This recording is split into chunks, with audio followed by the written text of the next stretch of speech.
Today we're going to inaugurate something which is unusual for this theater, shall we say, but it is quite relevant to what we do in this place, usually.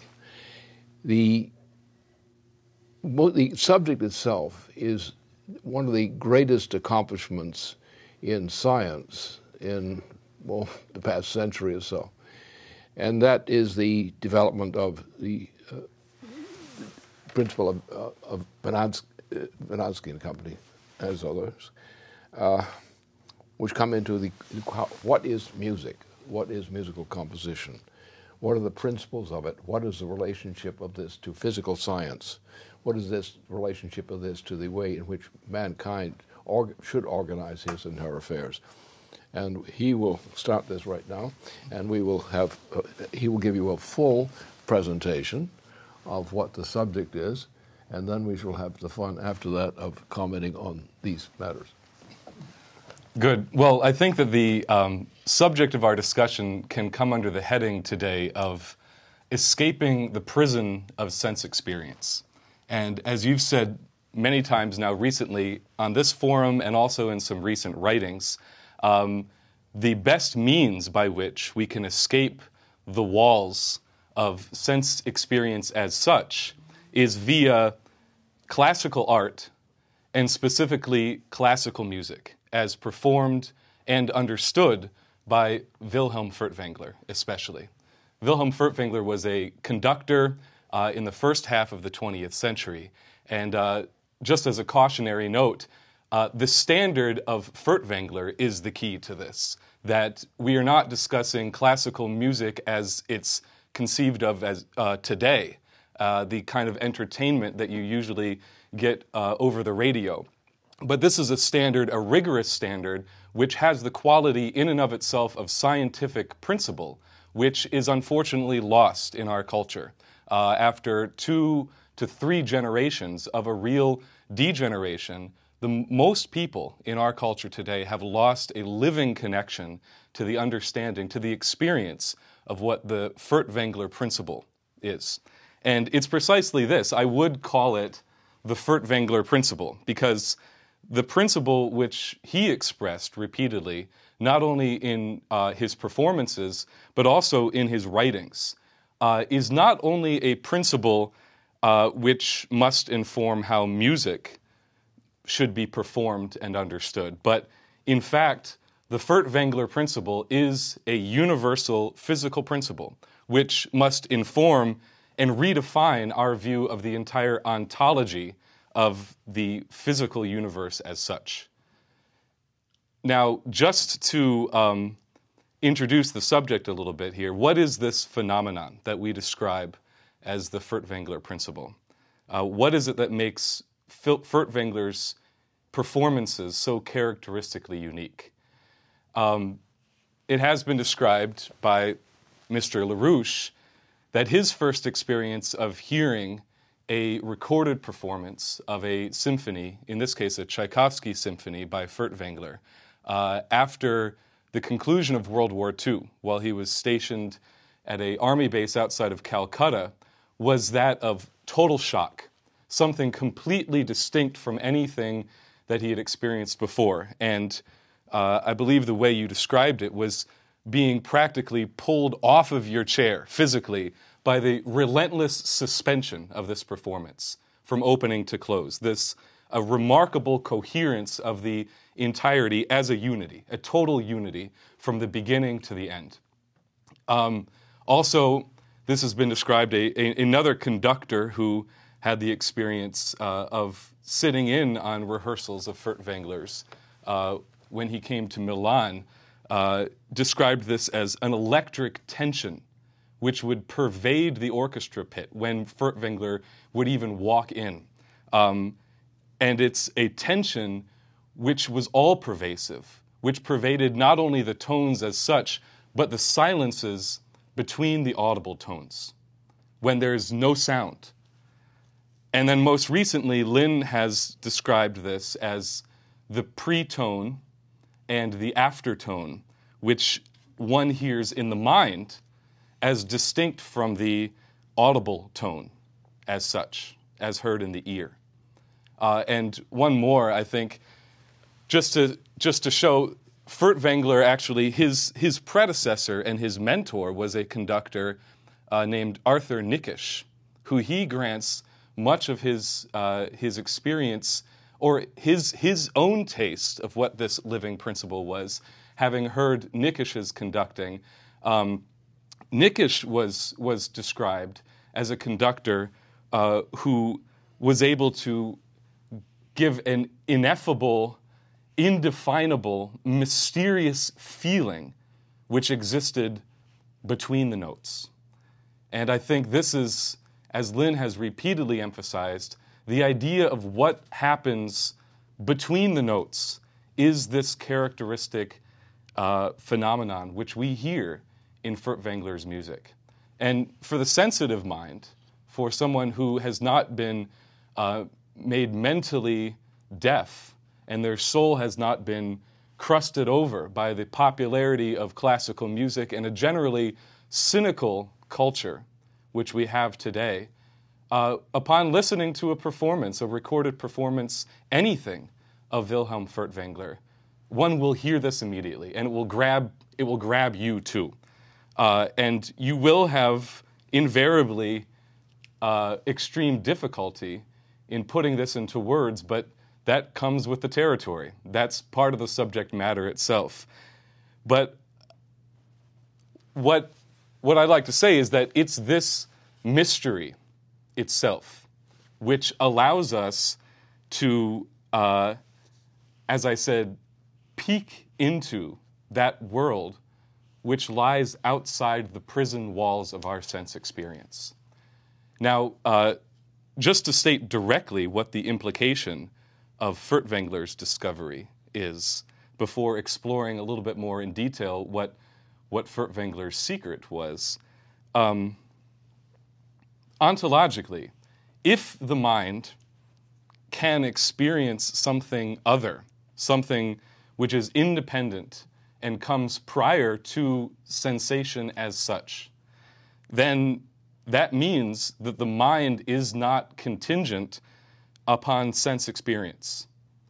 It's not an aggregate of all its, the summation of all of its sense experience prior to that moment. Rather, the sensory experience itself, which comes from a lower chemical or physical domain, the sense experience itself becomes subordinated to and contingent upon the more necessary substance of mind. And not only does this turn the reductionism of the entire way that we're told to view the human mind today on its head and invert it, turning it completely inside out, but it also allows us to invert the entire bottom-up ordering of the universe, to establish what's actually a clear top-down hierarchy, ontological hierarchy of a creative universe as such. Significantly, this same Fernhören of Furtwängler was rather famously described by Wolfgang Amadeus Mozart in a passage from a letter I think he wrote to his sister that describes his experience of what it means to be inside the mind of a composer. And he described that in the same way that Furtwängler describes this Fernhören, Mozart's description was an overhearing of a piece, as if from above, which is not a succession of parts. It's not a sequence of tones or a mere succession of phrases, but something that occurs one after another, but something which occurs all at once, instantaneously, as if in a single breath, in a single moment. He uses the description of seeing a beautiful face. We don't see its parts, we see the face in a single instant. So this experience of the hearing from above, or the Fernhören of the whole, the unity of the whole, where does Mozart say that this experience takes place? Nowhere in sensed experience. Nowhere in the succession of mere chemical or physical sensations as such, but in the imagination. And if we're understanding the mere shadowland of sensed experience as the pale shadows cast as if from the unheard melodies, from the imagination, to bring this back to our point of ontology, if the whole is more real in terms of substance than the contingent subordinate parts, then must not this imagination, the only domain in which this supra-temporal whole can all at once exist, must not this imagination be therefore necessarily more real in terms of substance than the world that we sense, the world that we think we taste, see, hear, and we think as being real? There is a complement to what he's just presented in my own work in economic forecasting. Because every forecaster I've run into, that is in the formal area of economic forecasting, has been intrinsically incompetent. And the reason is simply that as we've done studies at this table and so forth on the life cycle, the progress of living processes within our universe as we know it, that the future shapes the present. Now, that's what I do. Every forecaster I run up against, would-be forecaster, has been intrinsically a failure, incompetent. Because the future, just as in the case of our studies of living processes, the principle of the future, which we call growth or development or revolution or whatever, a principle is added to the repertoire which changes the character of the whole process. Now, most people in economics are conditioned to believe that the deductive method is the method that determines the present economy. And every economist I've known on this matter has been incompetent, and is incompetent, because they always take the so-called realistic deductive approach. Now, the characteristic of living processes generally, and the characteristic of the human mind, and the characteristic of a successful forecaster, economic forecaster, which I claim to be, is precisely that you are anticipating the future. Now, the question of the future in economics takes a very specific form. You are defining a change. You are a change in what you're doing. You are not deducting from what you know. You are creating something new that takes you beyond. And all creative artists, all creative scientists think that way. Economists generally do not. There are some economists who have a stroke of genius in them, but it's not the way they were trained in their profession. They've gone outside their profession, and they become competent by reaching into the area of creativity. Creativity is simply recognizing a future which lies beyond experience. Creativity means searching for a future event, a future development which does not exist in the present or past. That's creativity. And what does that mean? Well, in physical science, as applied to economics, you have an innovation of some quality. The easiest way to explain this kind of thing is with physical science. When you make a new discovery of a new principle, and essentially that's what we call it. Creativity in mathematics or in physics is always discovering a new principle that you didn't have before, discovering a principle the other guys didn't have. The other guy would take the deductive approach, stick in there, defend himself deductively by saying, experience has proven to me, boom. Huh? And it means that the guy's a failure. He has failed from the beginning because he has failed to recognize the importance of a discovery of a principle. And to have a principle, we do it by why? We define a problem. We define a failure in the system. We seek out to imagine what the secret to that failure can be. And that's the same thing in music. Mankind is essentially distinguished from the animal by creativity. That's the nature of mankind. The essential nature of mankind is creativity. It's always reaching into the future. It is always discovering a principle that did not exist before. And in making discoveries like this sort of thing, once you get into a state of anticipation, a moment of suspension, in any time you're doing something creative, all my experience of this sort of thing, there's always a moment of tension. And you're wondering if you can make the next leap to the next level. And the competent economists, they're very rare, they mostly imitate something that was forgotten and dig it out again and say, oh, this was wonderful. We should have done this, to consider this before. But in all scientific work, it's the same. You recognize that everything you now are doing is probably intrinsically stupid.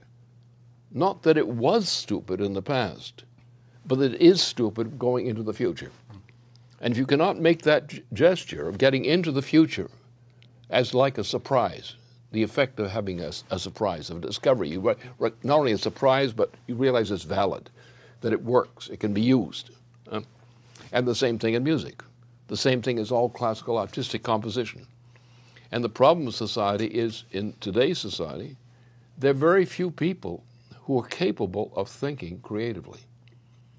For example, and what happens in music is an example of this. The degeneration of music, which has gone on both in discovery.